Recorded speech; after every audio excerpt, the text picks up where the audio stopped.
রয়েছে নন্দিনী চৌধুরী ভূমিকে নিয়ে নতুন কোনো ভূমিকার প্রয়োজন নেই। ইতিমধ্যে হাইলাকান্দির এই মেয়ে ফ্যাশন ওয়ার্ল্ডে অর্থাৎ বিভিন্ন সৌন্দর্য প্রতিযোগিতায় হাইলাকান্দির নাম উজ্জ্বল করেছে। ভূমির কাছ থেকে আমরা প্রথম জানতে চাইব, ভূমি পুরো পরিচয়টা বলো, তোমার মা বাবা কে, কোন স্কুলে তুমি? আমার নাম নন্দিনী চৌধুরী, মেইনলি যে নেম, আর আমি হাইলাকান্দিতে থাকি। বাবার নাম কিশোরলয় চৌধুরী, মার নাম নন্দা চৌধুরী। আমি শিবসদন ইংলিশ মিডিয়াম হাই স্কুলে পড়ি আর ক্লাস 8-এ পড়ো। তাহলে এই ফ্যাশন ওয়ার্ল্ডে ইন্টারেস্টটা কিরকম জাগলো? এটা ছোট থেকে একটা ইন্টারেস্ট ছিল, আর এরপরে তো ফ্যামিলি সাপোর্ট, যে আমি ছোট থেকে ভেবেছিলাম যে ঐশ্বরিয়া রায়, সুস্মিতা সেন ওদেরকে ভেবে যে একদিন আমিও ওদের জায়গায় যাব। মাকে বললাম, মা বলছে ঠিক আছে। হাইলাকান্দিতে একটা শো হয়েছিল, Mister and Miss Diva Hailakandi. মাকে বললাম মা দেই, মা বলছে ঠিক আছে দাও, তোমার ইচ্ছা থাকলে দাও। ওই তো ওইটার থেকে আমার স্টার্টিং।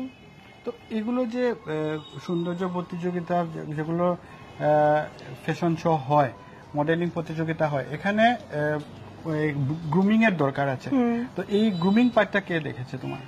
আমাদের হাইলাকান্দিতে দেখেছিল পূজা কীর্তনিয়া আর শ্রুতি দাস, আর শিলচরে চমক পল আর সঙ্গীতা দাস।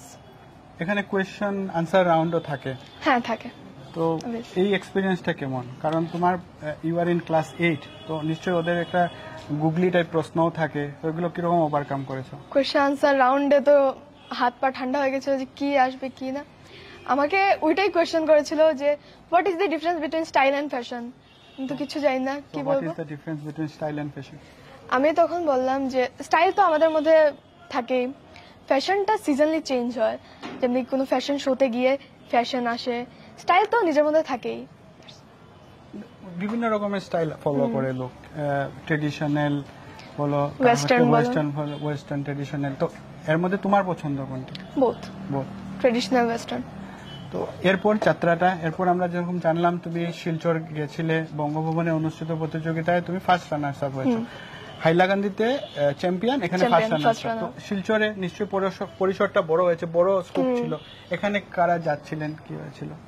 এখানে তো আমাকে যে বয়সে তুমি যাও তুমি পারবে ছিল সন্দীপ নাথ আমাদের সাথে, আর ফ্যামিলির সাপোর্ট না থাকলে আমি কিছুই করতে পারতাম না। আর সন্দীপ নাথ তো আমাকে পুরো মানে কি বলবো গড়ে তুলেছে যে তুমি করো, তুমি পারবে।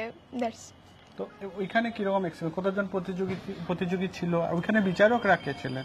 বিচারক ছিলেন mister Bhaskar Saikia and mister Biplab De. তো ওইখানে কতজন প্রতিযোগী ছিল বলছিলেন? এখানে মেলদের মধ্যে 3 জন ছিল আর ফিমেলদের মধ্যে ছিল 7 কন্টেস্ট্যান্ট। তো এখন কি করা উচিত? আমি এটা জিজ্ঞেস করছি যে ফ্যাশন ওয়ার্ল্ড বা এটা তোমার হবির মধ্যে পড়ে, একাডেমিক্যালি কি করতে চাও?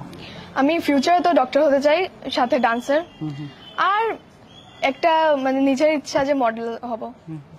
তো নিশ্চয়ই তোমাকে দেখে অন্যান্য তোমার জুনিয়ররা বা সিনিয়ররাও হতে পারে, নিশ্চয়ই ইন্টারেস্ট ওরা গ্রো করবে ফ্যাশন ওয়ার্ল্ডে যাওয়ার জন্য। তো ওদেরকে তুমি কি বলবে, কিভাবে তারা এগোতে পারে?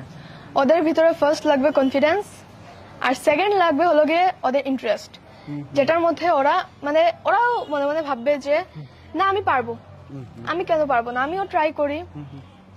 আমার একটা বেসিক্যালি জানার ছিল র্যাম্প ওয়াক। দেখতে তো একটু মানে মনে হয় আমিও তো পারবো, কিন্তু ইট ইজ ডিফিকাল্ট। মানে যারা করেছে ওরা বলে তো কি ডিফিকাল্ট এখানে? এইখানে ফার্স্ট তো তোমার হাত ঠিক থাকতে লাগবে, তোমার ফিগার মেনটেন লাগবে, তোমার হাইট দরকার, তোমার মানে বডির একটা একটা পার্টের পুরো মানে ঠিক থাকতে লাগবে।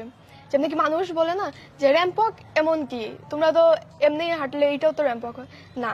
এখানে গ্রুমার্সদের সব থেকে বেশি মানে সাপোর্ট লাগে, যে গ্রুমার্সরা অনেক কষ্ট করে যে একটা স্টুডেন্টকে গড়ে তোলার জন্য, যাতে ওরা স্টেজে গিয়ে সুন্দর করে পারফর্ম করতে পারে। ব্যাকগ্রাউন্ড যেটা মিউজিক চলে ওইটার সঙ্গেও রিদমিক হাঁটতে হয় না, নিশ্চয়ই? এটা না, মানে এত রিদমিক লাগে না। তুমি তো ওয়াকের দিকে ফোকাস করো, মিউজিকের দিকে না। মিউজিক যে কোনো সময় স্টপ হয়ে যেতে পারে, তুমি এই মিউজিকের দিকে ফোকাস না করে ওয়াকের দিকে ফোকাস করবে। আচ্ছা, এখন কি ভবিষ্যৎ? আমি ইয়ের কথা বলছি, ফ্যাশন ওয়ার্ল্ডে বা সৌন্দর্য অন্যান্য প্রতিযোগিতায় অংশগ্রহণ করার জন্য নিশ্চয়ই চেষ্টা করবে। কি করছে সেজন্য? ফার্স্ট তো ফিগার মেনটেন, খাওয়া দাওয়ার উপরে কন্ট্রোল, হাইট ইনক্রিজ করা দরকার, ওইসবই।